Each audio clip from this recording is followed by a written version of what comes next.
Well, just after 1 a.m. on the morning of Sunday, the 29th of October, the Israeli Prime Minister Benjamin Netanyahu posted 2 tweets insisting that he had never been warned about Hamas's intention to attack his country.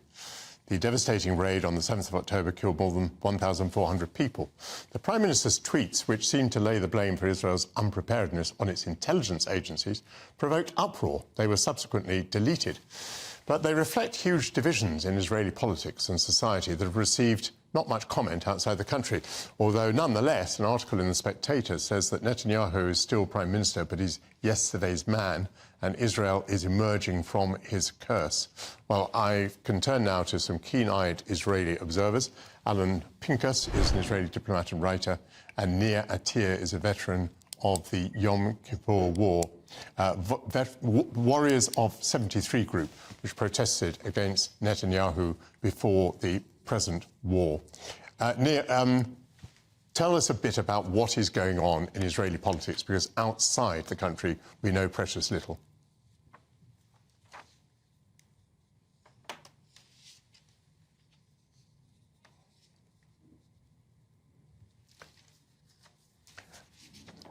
Alan, I think we might have to turn to you, Alan. Can I put the same question to you? Would you like to brief us on what's going on in Israeli politics, in your view? Yes, absolutely. But I would be remiss, Michael, if I didn't mention that there are 5 beautifully kept, as you said, British military cemeteries inside Israel, one of which I visited by sheer coincidence 2 weeks ago. So, that goes to your previous and important segment. Look, you began, Michael, by quoting the 2 tweets. I think they reflect the indecency and lack of integrity that Mr. Netanyahu has, and the public resentment over that not only did not subside, but I think it's gathering steam. You need to remember, I mean, viewers and listeners need to remember, that Mr. Netanyahu is carrying resentment and opposition from the 9 months in which he tried to install a anti-democratic constitutional coup that brought hundreds of thousands to the streets. All this movement will now morph into his management, preparedness, lack of, unwillingness to take responsibility, refusal to be held accountable, and worst of all, the worst sin of all, blame the military, blame the intelligence, blame the Mossad, blame the Shabak, or the General Security Services, both respectively the MI6 and MI5 counterparts. And so I think that we could talk about the machinations, if you wish, in a moment. I think he will not survive this political crisis, and it could get nasty, brutish, and short. Tell me a little bit about how Israel is reacting now. Presumably there is, as it were, a political truce, because you have to get through this war in Gaza. Yeah. So presumably whatever people are feeling about Netanyahu, at least there is unity around the need to destroy Hamas. Would that be right?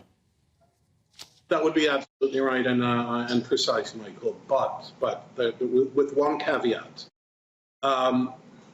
Once the war began, there were calls for Mr. Netanyahu to resign. And you know, an analogy was made to Neville Chamberlain in 1940 after the war in Norway. That Neville, imagine people said that Neville Chamberlain would have refused to resign and said, well, you know, an investigation or an inquiry commission would look into this in a few years, and then we'll draw our conclusions.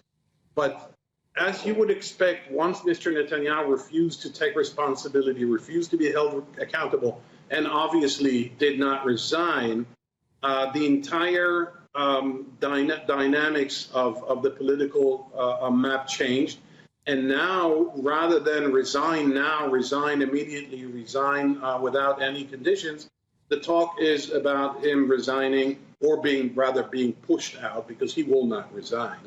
Once the war is over, which leads to the one last sentence, with your permission, which leads to the issue of who and what defines the end of the war, which is an issue that he alluded himself to last night. Nir Atir, I'm sorry that we've had difficulties with the microphones, maybe not too surprising.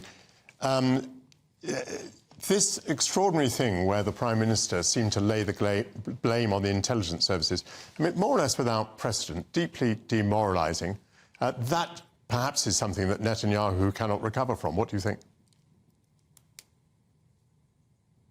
First of all, I'm not a political man. I'm a simple citizen in the state of Israel. And I'm a veteran from the 73 war.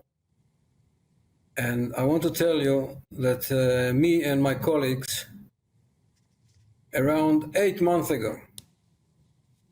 ago, we heard what Mr. Netanyahu is planning to do and where he's going with his friend Yariv Levin and all the others. And we got what you call in Hebrew is a Tzav Shmona. It's a command number 8, which is calling us to duty, to save our land. The same way we've done in 73, when we fought for the state of Israel, for the declaration of Israel, and suddenly someone is coming and trying to change it. So we went out to the streets. But on 7th of this month, the masquerade was, and we've changed our face. And from political actions, we have turned to help the country, to help the citizens, to help in the places all over Israel, in the agriculture part, in the society part. Us, that in the beginning, we start in a political rise against Bibi Netanyahu. Now we went to aid the state. Of course. And we think that Bibi Netanyahu must go away. He cannot, and as Pinkas said before, excuse me, but he said before, he doesn't take the blame. He doesn't take the responsibility. And for God's sake, everything is under his command. Everything is under his command. Yes, the intelligence failed. Yes, the army has failed. Yes, Shabak has failed, whatever. But he is the first in command. And a first in command should take responsibility and should be taking the blame. And I don't see him carrying on. And we just know one thing for sure. And I'm telling you it now, loud and clear. As we say, in the 6th hour after the war, in the 6th in the afternoon after the war, we will flood the streets. We will flood the streets, and we will call Netanyahu and his ministers or whatever sitting around him, go away. And just one thing, I'm finishing now. 2 days or 3 days ago, I was in my unit, in my 73 commanders, fighters, warriors. I went and took place in the ceremony in the Knesset, towards the Knesset, of all the families of the people that got injured and have been kidnapped. And I said one main thing. Bibi Netanyahu, you tried to separate us. You tried to separate our nation. You tried to separate our citizens. But when the war came, we gathered together to one feast, and we are fighting and helping one another as a nation. That is very eloquent What we indeed. have to do is now go home. Just go home. Let us recover.